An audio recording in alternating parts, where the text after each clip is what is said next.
رجز پڑھی تو آپ کی عظمت و شان کی ہیبت سے میدان کربلا کا ذرہ ذرہ کانپ اٹھا، مگر بے دین یزیدی کی سمجھ میں کچھ نہ آئی، اور اس طرح سے آپ وہاں پہ یزیدی کے سامنے میں جب للکارنا شروع کیے، شیر کی للکار سنی تو لشکر اعداء میں کسی کو بھی مقابلہ کرنے کی جرأت و ہمت نہ ہوئی۔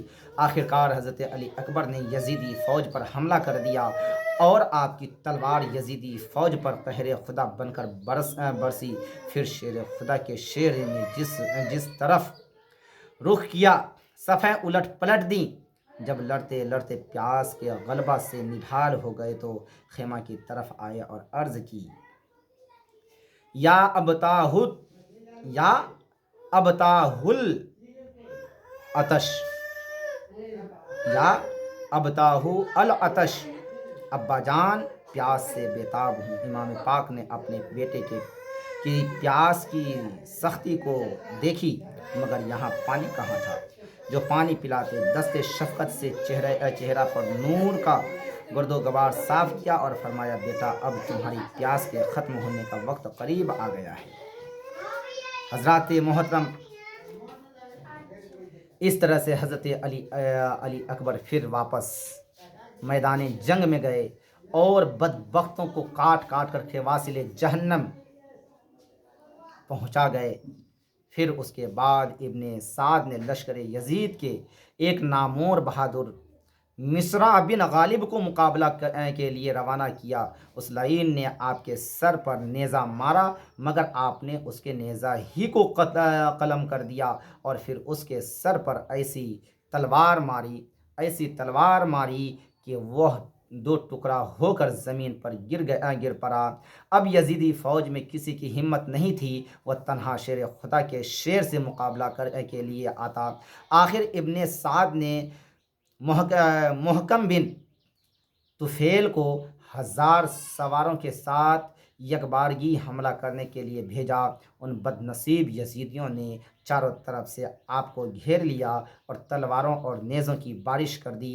آپ کا جسم پاک زخموں سے چور چور ہو گیا اور آپ گھوڑے سے زمین پر آ گئے اور پکارا، یا ابتاہو ادرکنی، اے ابا جان میری خبر لیجئے۔ امام پاک میدان میں پہنچے اور آپ کو اٹھا کر خیمہ میں لائے، سر کو گود میں لیا اور ان کے چہرے سے خون آلود مٹی صاف کرنے لگے۔ حضرت علی اکبر نے آنکھیں کھول دیں، امام پاک کے چہرے پاک کا آخری دیدار کیا اور ہمیشہ کے لیے آنکھیں بند ہو گئیں اور آپ منصب شہادت پر جلوہ فرما ہو گئے۔ انا للہ و انا الیہ راجعون۔ دوستو، یہ تھے واقعات حضرت سیدنا امام علی اکبر کی شہادت کی۔ آپ نے غور و فکر کیا ہوگا کہ امام عالی مقام کے شہزادے نے کس طرح سے اپنی جان نچھاور کی۔ اس کے بعد بات آ جاتی ہے حضرت سیدنا علی اصغر کی شہادت کی۔ ابھی حضرت امام حسین رضی اللہ تعالیٰ عنہ نے علی اکبر کی لاش مبارک کو زمین پر لٹایا ہی تھا کہ امام پاک کی بہن حضرت زینب رضی اللہ تعالیٰ عنہ حضرت امام پاک کے شیر خوار بیٹے حضرت علی اصغر کو گود میں لیے ہوئے تشریف لائیں، جن کی عمر 6 ماہ کی ہے۔ کہنے لگی کہ بھائی حسین، اب ہم سے علی اصغر کی پیاس دیکھی نہیں جاتی۔ بھوکی پیاسی ماں کے سینے میں دودھ خشک ہو چکا ہے اور یہ شیر خوار بچہ پیاس سے بیتاب ہے اور تڑپ تڑپ کر دم توڑ رہا ہے۔ پھول جیسا حسین و رنگین چہرہ بھوک، پیاس اور گرمی سے مرجھا گیا ہے۔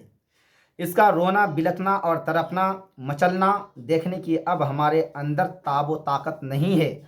اس لیے بھائی جان، میری یہ گزارش ہے کہ آپ اس ننھے بچے کو میدان میں لے جا کر جفاکاروں یزیدیوں کو دکھائیے اور شاید ان سنگ دلوں کو اس بچے کی پیاس پر رحم آ جائے اور وہ چند گھونٹ پانی اس بچے کو پلا دیں۔ حضرات محترم، جب اس طرح سے کیا گیا تو اس کے بعد بہن حضرت زینب کے اصرار سے مجبور ہو کر امام پاک اپنے شیر خوار بچے حضرت علی اصغر کو اپنی گود میں لے کر اپنے سینے سے لگا کر سیاہ دل یزیدیوں کے سامنے تشریف لے گئے اور فرمایا، اے میرے نانا جان کا کلمہ پڑھنے والوں، یہ میرا سب سے چھوٹا بچہ ہے جو پیاس سے دم توڑ رہا ہے۔ یہ اپنے ننھے ننھے ہاتھوں کو تمہارے طرف پھیلا کر تم سے پانی کے چند گھونٹ مانگ رہا ہے۔ اگر تمہارے نزدیک مجرم ہوں تو میں ہوں، اس بچے کا کوئی جرم نہیں ہے، اس کو تو پانی پلا دو۔ دیکھو تو کہ پیاس کی شدت سے اس کی حالت کیسی ہو رہی ہے۔ اگر تم لوگوں کے دلوں میں کچھ بھی رحم ہو تو اس ننھے بچے کے لیے تھوڑا سا پانی دے دو۔ میں وعدہ کرتا ہوں کہ میدان محشر میں تمہیں اپنے نانا جان کے ہاتھوں سے پیٹ بھر کر کوثر کا جام پلاؤں گا۔ ابھی حضرت امام پاک کی یہ دل دہلا دینے والی تقریر جاری ہی تھی کہ یزیدی فوج کا ایک بدنصیب سپاہی ہرملہ بن کاہل مردود نے تیر کا ایسا نشانہ باندھ کر چلایا کہ حضرت علی اصغر کے حلق کو چھیدتا ہوا امام پاک کے بازو میں پیوست ہو گیا، گھس گیا، اور حضرت امام نے تیر کھینچ کر نکالا تو خون کا فوارہ حضرت علی اصغر کے گلے سے ابلنے لگا، اور پیاسے بچے نے باپ کے ہاتھوں میں تڑپ کر جان دے دی، اور ننھی سی لاش خون میں نہا گئی۔ حضرت امام پاک نے حسد بھری نگاہ آسمان کی طرف اٹھا کر اور انا للہ و انا الیہ راجعون پڑھی، اور شاعر کہتے ہیں، جہان بھر کے یزیدی کو پیام مرگ لائے گا، شہیدان وفا کا خون ناحق رنگ لائے گا، زخمی جگر خبیثوں نے توڑا حسین کا، بچہ بھی شیر خوار نہ چھوڑا حسین کا۔ حضرت امام پاک نے ننھی سی لاش کو بہن کی گود میں دیا اور فرمایا کہ بہن زینب صبر کرو اور شکر ادا کرو کہ اللہ تعالیٰ نے ہماری یہ سب سے چھوٹی قربانی بھی قبول فرما لی ہے۔ پھر ننھے شہید کی لاش کو اپنے کلیجے سے لگا کر آہستہ آہستہ خیمہ کی طرف روانہ ہوئے۔ حضرت زینب نے جس وقت ماں کی گود میں علی اصغر کی لاش کو دیا تو ماں نے ہائے میرا لال کہہ کر لاش کو کلیجے سے لگا لیا اور روتے ہوئے کہا، بیٹا، میرا پیارا بیٹا، ایک مرتبہ اور اپنی ماں کے سوکھے ہوئے پستان میں منہ لگا لو کہ اب تم کو اپنے سینے سے مجھے لگانا کبھی نصیب نہیں ہوگا۔ ہائے افسوس، پھول تو 2 دن بہار جاں فضا دکھلا گئے، حسرت ان گنجوں پہ ہے جو بن کھلے مرجھا گئے۔ دوستو، حضرت امام حسین رضی اللہ تعالیٰ عنہ کے اس ننھا سا بچہ کو جب شہادت ملی، جب شہید ہو گئے، اس کے بعد ہوا کیا کہ ان کے خون کو آسمان کی طرف پھینکے تو آسمان بھی نہ لے، زمین کی طرف پھینکے تو زمین بھی قبول نہ کرے، کیونکہ اس ننھے سے بچے کے خون کو زمین لیتا، زمین کو حساب دینا پڑتا اللہ کی بارگاہ میں، آسمان لیتا، آسمان کو حساب دینا پڑتا۔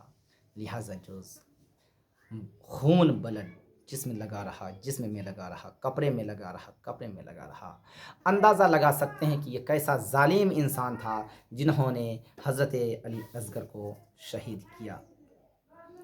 حضرات محترم، جب یہ ساری باتیں ہو گئی تو آپ سے گزارش ہے کہ ہم آگے ویڈیو میں سرکار سیدنا امام عالی مقام کی شہادت کے بارے میں آپ کو بتائیں گے۔ آپ ہماری ویڈیو کو زیادہ سے زیادہ لائک اور شیئر کیجئے، چینل کو سبسکرائب کیجئے، اور ہمارا ٹرسٹ عروج Fatima educational and welfare trust سے ضرور جڑیے، اور آپ کو جو کچھ بھی ہو سکے آپ ٹرسٹ کو ضرور ڈونیٹ کیجئے۔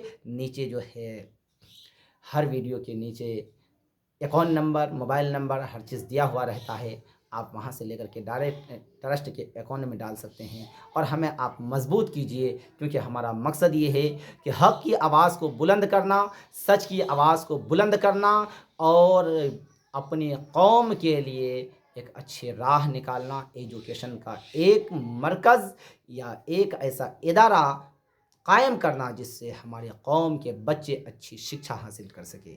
اگر ویڈیو اچھی لگی ہو تو ویڈیو کو زیادہ سے زیادہ لائک اور شیئر کیجیے، چینل کو ضرور سبسکرائب کیجیے اور ہمیں یاد کیجیے۔ السلام علیکم۔